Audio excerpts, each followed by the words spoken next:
উত্তর পূর্ব ভারতে অবস্থিত 7টি রাজ্য, যাদের একত্রে 7 সিস্টার বলা হয়, সেই 7 বোনের এক বোন হল মেঘের রাজ্য মেঘালয়। গারো, খাসি, জয়ন্তিয়া পাহাড় বেষ্টিত মেঘালয় রাজ্যে সারা বছরই থাকে মেঘের আনাগোনা। সেই জন্যই বাঙালি ভূগোলবিদ এসপি চ্যাটার্জি এই রাজ্যের নামকরণ করেছিলেন মেঘালয়। মেঘালয় রাজ্যের রাজধানী শিলং।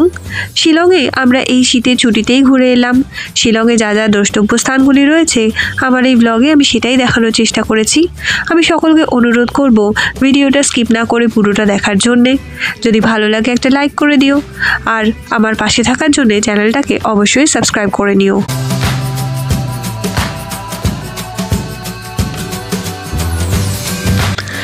উত্তর পূর্ব ভারতের প্রবেশদ্বার গুয়াহাটি থেকে আমরা রওনা দিলাম শিলংয়ের উদ্দেশ্যে। গুয়াহাটি ভ্রমণের ব্লগ আমি এই চ্যানেলে আগে শেয়ার করেছি, ডেসক্রিপশন বক্সে লিঙ্কটা দেওয়া থাকবে, তোমরা চাইলে দেখে নিতে পারো।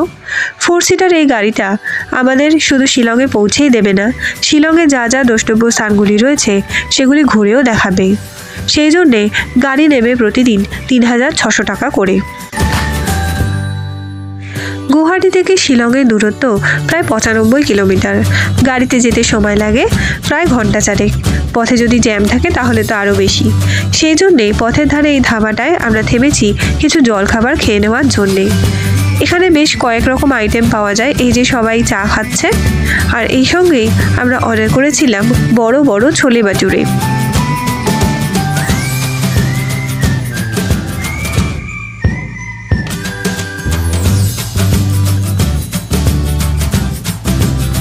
শিলং যাওয়ার পথে আমরা প্রথমে এসে দাঁড়িয়েছি উমিয়াম লেকে।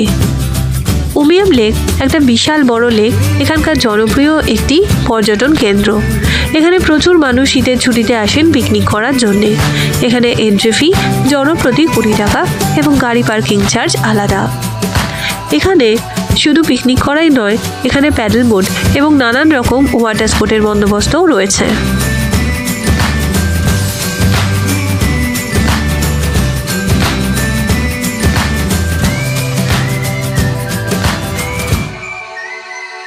পাহাড় ঘেরা সুদৃশ্য এই লেকটার দিকে তাকিয়ে থাকতে থাকতে সময় যে কিভাবে কেটে যায় বোঝাই যায় না। এই লেকের সংলগ্ন বাচ্চাদের খেলার জন্যে একটি ছোট পার্কও রয়েছে, টয়লেটের ব্যবস্থাও রয়েছে। সব মিলিয়ে লেকটা কিন্তু আমার অসাধারণ লেগেছে।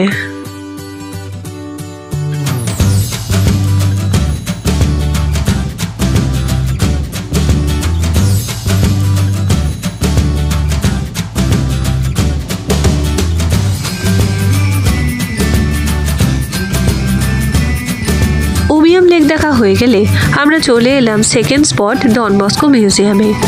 ডন বস্কো মিউজিয়ামের টাইমিং আমি তোমাদের সঙ্গে এখানে শেয়ার করে দিলাম। এখানকার এন্ট্রি ফি হচ্ছে বড়দের জন্য 100 টাকা করে এবং বাচ্চাদের জন্য কিছু ডিসকাউন্টও রয়েছে। ডন বস্কো মিউজিয়ামের ভেতরে ছবি তোলা অ্যালাউ হলে ভিডিও অ্যালাউ নয়, সেই জন্যে আমি কিছু ছবি তোমাদের সঙ্গে এখানে শেয়ার করলাম। ভিডিও দিতে পারলাম না বলে দুঃখিত।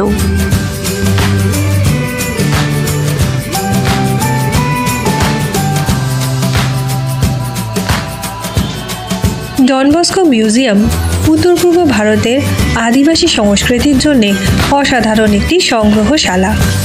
7 তলা ভবনটিতে রয়েছে অনেক গ্যালারি, যেগুলি বিভিন্ন প্রত্নবস্তু ও ফটোগ্রাফে ভরা।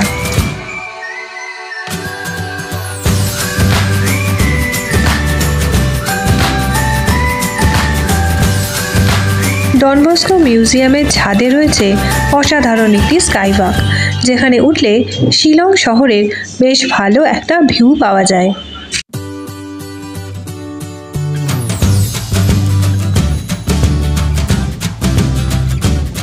ফাইনালি আমরা এসে পৌঁছালাম শিলং শহরের প্রাণকেন্দ্র পুলিশ বাজারে। অধিকাংশ পর্যটকই শিলং বেড়াতে এলে এই পুলিশ বাজারে থাকাই পছন্দ করেন, কারণ এখানে রয়েছে বিভিন্ন দামের হোটেল। তাছাড়া শিলংয়ে সাইট সিন করার জন্যে গাড়ির ব্যবস্থাও এই পুলিশ বাজার থেকেই হয়ে যায়। গুয়াহাটি শহরে যাতায়াত করার জন্য রিজার্ভ কার বা শেয়ার কারও এই পুলিশ বাজার থেকেই পাওয়া যায়। ক্রিসমাস বলে পুলিশ বাজার কিন্তু অসাধারণভাবে সেজে উঠেছে। আর পুলিশ বাজারে রয়েছে শিলংয়ের সবথেকে বড় মার্কেট। ক্রিসমাস বলে সেখানে ভিড়ও ছিল উপচে পড়া।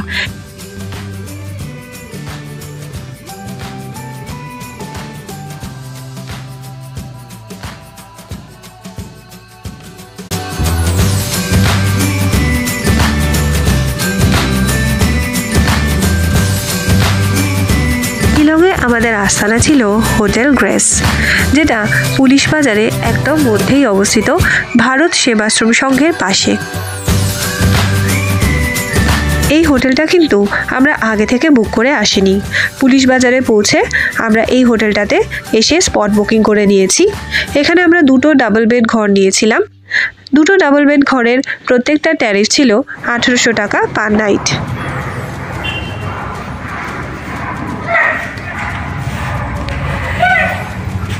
এইটা হচ্ছে ঘর, এটা হচ্ছে টেবিল, আর এখান দিয়ে পুলিশ বাজার শিলংয়ের বেশ একটা সুন্দর ভিউ রয়েছে।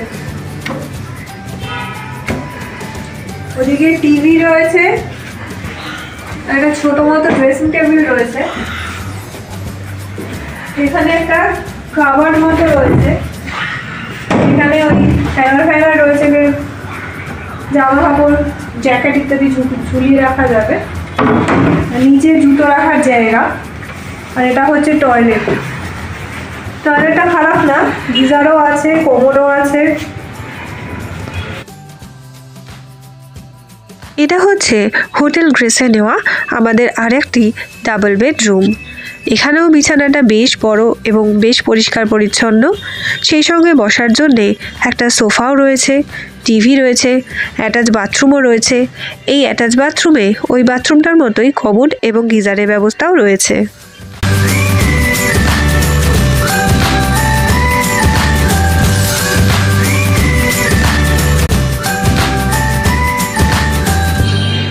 পুলিশ বাজারে রয়েছে বাঙালি খাবার দাবারের এই রেস্টুরেন্ট। এখান থেকেই আমরা রাতের ডিনার সেরেছিলাম। তবে এখানে একটা কথা বলে রাখা ভালো, পুলিশ বাজার বেশ জমজমাট হলেও সেটা কিন্তু রাত্রেবেলা। সকালবেলা এখানে জলখাবারের সেরকম কোনো ব্যবস্থা আমাদের চোখে পড়েনি।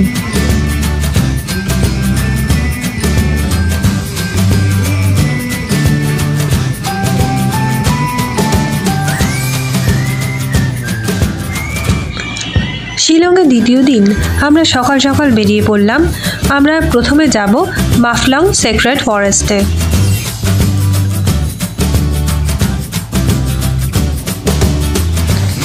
মাফলং সেক্রেট ফরেস্ট শিলং শহর থেকে প্রায় 25 কিলোমিটার দূরে।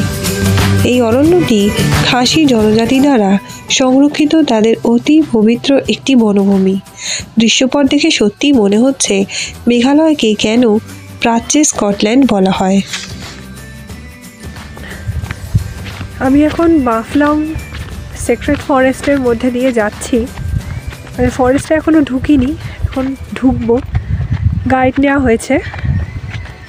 আমরা এখানে 4 জনে এসেছি। আমাদের টিকিট, গাড়ি পার্কিং এবং গাইডের চার্জ মিলিয়ে টোটাল লেগেছে 520 টাকা। জায়গাটার ভিউ দারুণ সুন্দর। এখন আমরা ফরেস্টের মধ্যে ঢুকবো। এই যে পাথরগুলি দেখা যাচ্ছে, এগুলিকে বলা হয় মনোলিথ।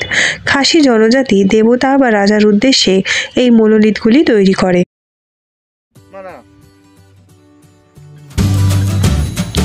গাইড নিয়ে আমরা প্রবেশ করলাম 800 বছরের প্রাচীন এই অরণ্যের মধ্যে। গাইড বর্ণনা করে চললেন এখানকার বিভিন্ন গাছগাছালি, এখানকার মানুষজন এবং তাদের রীতিনীতি ও সংস্কার নিয়ে। এই অরণ্য সংরক্ষণের বিষয়েরা এতটাই কঠোর যে এখানকার একটি পাতাও বাইরে নিয়ে আসা যায় না। এখানে আছে 2 থেকে 7 মুখী রুদ্রাক্ষ ফলের গাছ। তাছাড়া মেঘালয়ের বিভিন্ন স্থানীয় এবং ঔষধি গাছও এখানে এলে দেখতে পাওয়া যাবে। এরপর আমরা চলে এলাম এলিফ্যান্ট ফলস দেখতে। এলিফ্যান্ট ফলস শিলংয়ের একটি জনপ্রিয় ট্যুরিস্ট স্পট। এই ওয়াটারফলটি 3টি ধাপে বিভক্ত, আর এর একদম নিচে যাওয়ার জন্য রয়েছে প্রচুর সিঁড়ি। সেই জন্য বয়স্ক বা অসুস্থ মানুষদের পক্ষে এখানে ওঠানামা করাটা সত্যিই খুব কষ্টকর। এটা হচ্ছে এলিফ্যান্ট ফলসের প্রথম ধাপটি। তারপর এটি ধাপে ধাপে নিচে নেমেছে। প্রচুর মানুষের সমাগম হয়েছে ক্রিসমাস ভ্যাকেশন বলে।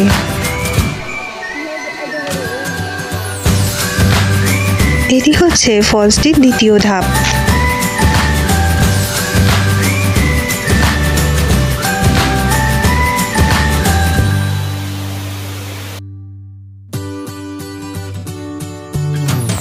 এইরকম অনেকগুলি সিঁড়ি বেয়ে পৌঁছে যেতে হয় ঝর্ণাটির একদম নিচে।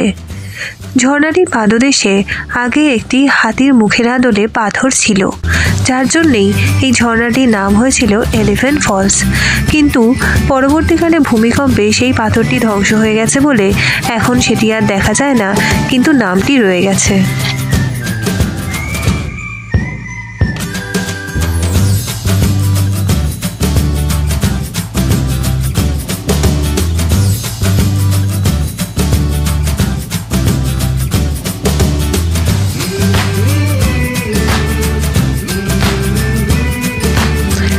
এলিফ্যান্ট ফলস দেখা হয়ে গেলে আমরা চলে এলাম এয়ারফোর্স মিউজিয়াম দেখতে। এই মিউজিয়ামে ঢোকার জন্য এন্ট্রি ফি হচ্ছে 40 টাকা। মিউজিয়ামটি পাহাড় ঘেরা, খুব সুন্দর এক পরিবেশ। ভারতীয় বায়ুসেনার বিভিন্ন কর্মকাণ্ড এখানে মডেল এবং ছবির মাধ্যমে বর্ণনা করা হয়েছে। যারা নেভিগেশন এবং এভিয়েশন নিয়ে ইন্টারেস্টেড তাদের কাছে এই মিউজিয়ামটি ভীষণ আকর্ষণীয় হবে।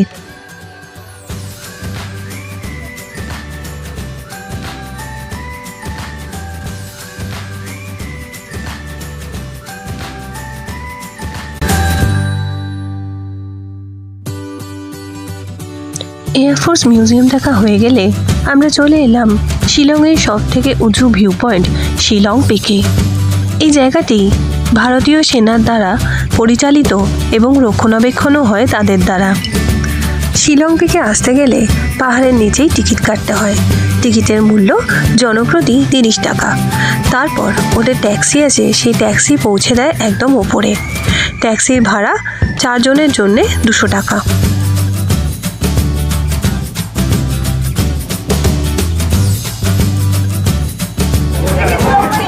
আমি এখন রয়েছি শিলং পিকে। এই যে আমার পেছনে দেখা যাচ্ছে আই লাভ শিলং পিক এই লেখাটা, আর এটা হচ্ছে ওয়াচ টাওয়ার।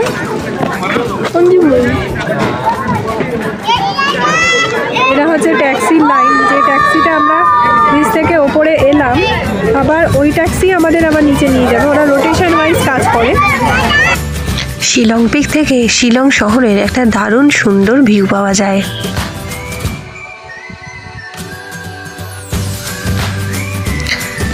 এবারে আমরা চলে এসেছি আমাদের আজকের দিনের শেষ স্পট শিলং ওয়ার্ল্ডস লেকে।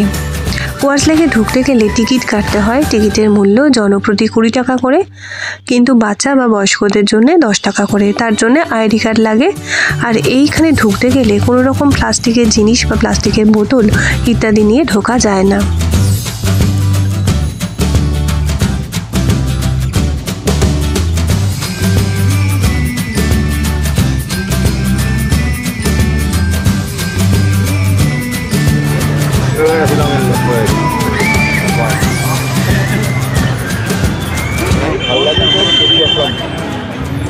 আমি এখন দাঁড়িয়ে রয়েছি ওয়ার্ল্ডস লেক শিলং, যেটা শিলং পুলিশ বাজার থেকে একদমই ওয়াকিং ডিস্টেন্স। এখানে ভিউটা ভীষণ সুন্দর, অনেকটা আমাদের কলকাতার ইকো পার্কের কথা মনে পড়ছে আর কি দেখে। এই পার্কটার চারিপাশে হচ্ছে চেরি ব্লসম গাছ। নভেম্বরের প্রথম থেকে এখানে চেরি ব্লসমের ব্লুমিং শুরু হয়ে যায়। শুধু ওয়ার্ল্ডস লেক বলে নয়, সারা মেঘালয় জুড়েই আর কি চেরি ব্লসম পুরো তখন ভর্তি হয়ে যায়। আর নভেম্বরের মাঝামাঝি সময় চেরি ব্লসম ফেস্টিভ্যালও হয়। চেরি ব্লসম ফেস্টিভ্যালের সময় এখানে প্রচুর লোকজনরা আসে দেশ বিদেশ থেকে। এখানে বিভিন্ন রকম কনসার্ট হয়। এই লেকটা খুব সুন্দর করে সাজানোও থাকে।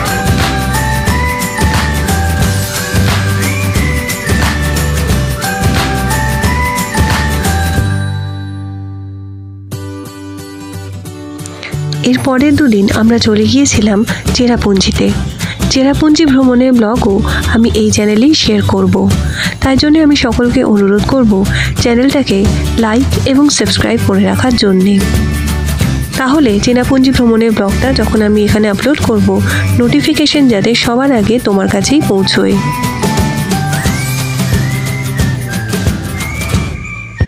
আজকেই হচ্ছে শিলংয়ে আমাদের শেষ দিন।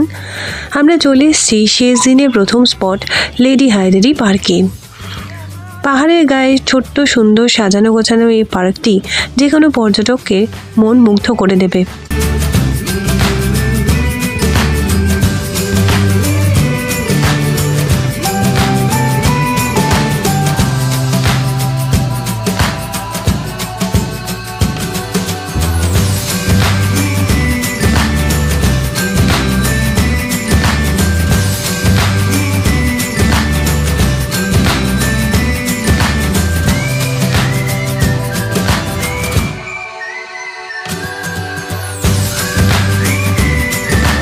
এখন রয়েছি শিলংয়ে লেডি হায়দারি পার্কে।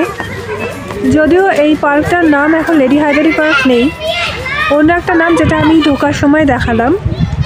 এটা বেসিক্যালি একটা চিলড্রেন্স পার্ক, পাহাড়ের কোলে একটা সুন্দর সাজানো গোছানো পার্ক, দেখতে ভালো লাগে। তবে যাদের হাতে বেশি টাইম নেই শিলং ঘোরা, তারা এই পার্কটা স্কিপ করে গেলে মনে হয় না কোনো অসুবিধা হবে বলে।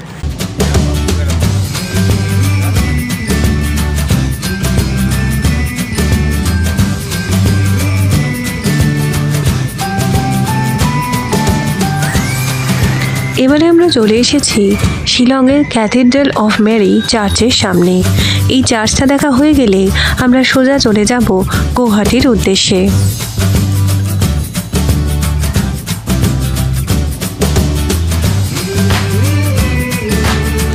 আমরা যখন এখানে পৌঁছেছি 1 জানুয়ারি বলে, তখন চার্চে চলছিল প্রেয়ার সং।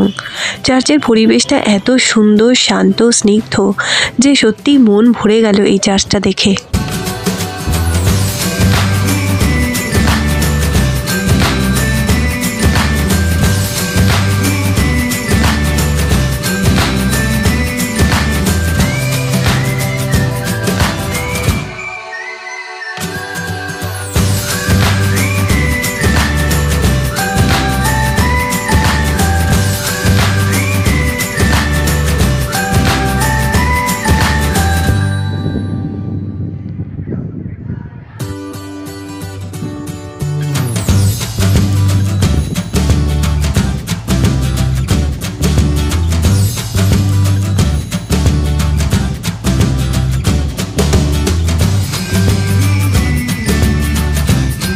আমি এখন রয়েছি শিলং ক্যাথিড্রাল অফ মেরির সামনে।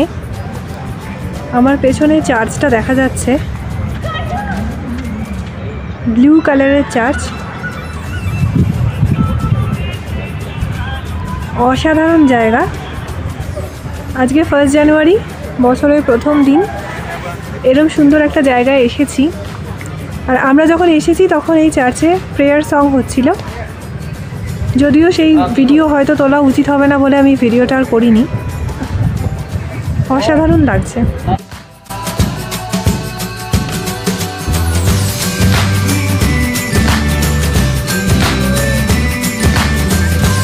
শিলং ভ্রমণের ব্লগটা আমি এখানেই শেষ করলাম।